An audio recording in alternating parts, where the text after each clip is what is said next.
This summer, it's the Ashes, which is one of the oldest competitions in sport. It goes all the way back to 1877, England against Australia. There's obviously that huge weight of history, but obviously there's also a very current dimension to it in the sense that this is the primary test series in a format where Test cricket has been having a lot of trouble.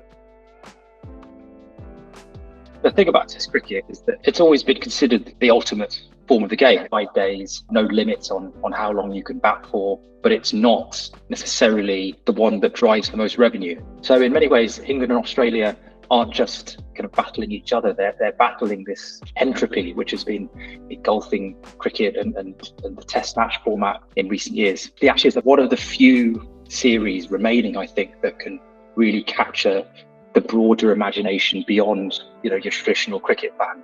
And that's why it's so important. It's kind of a shop window for the sport as a whole.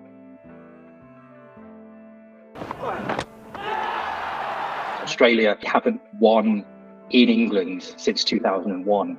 So there's that huge weight that they're trying to shift. They are one of the best teams in the world and have been for some period of time. But England, over the last 12 months, under their captain Ben Stokes, under their coach Brendan McCullum, playing this incredibly zippy new style of Test cricket, which people are calling Bazball. It's pretty clear that we have found a way in which we've been able to get the best out of ourselves as individuals, as a team, and that's how we are always going to look to play, because we've seen success. They always take the aggressive option.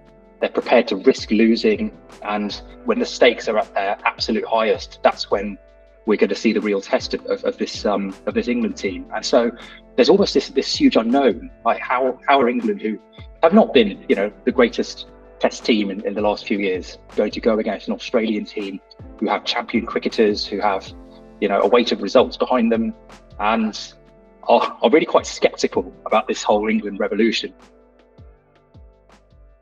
If you're an England supporter, your primary concern is whether James Anderson and Stuart Broad are going to be fit and firing with the new ball. James Anderson is 40, he's England's record wicket taker. It's not ideal, I guess, that 40-year-old is still England's best bowler, but this guy's been playing for 20 years and he is still, a consummate genius. On the Australian side, watch out for Steve Smith. He is, again, a batting genius, very quirky in his technique, but just blessed with this natural timing and invention. 4 years ago, he almost won the series on his own for Australia. This man is incredible. He loves making runs.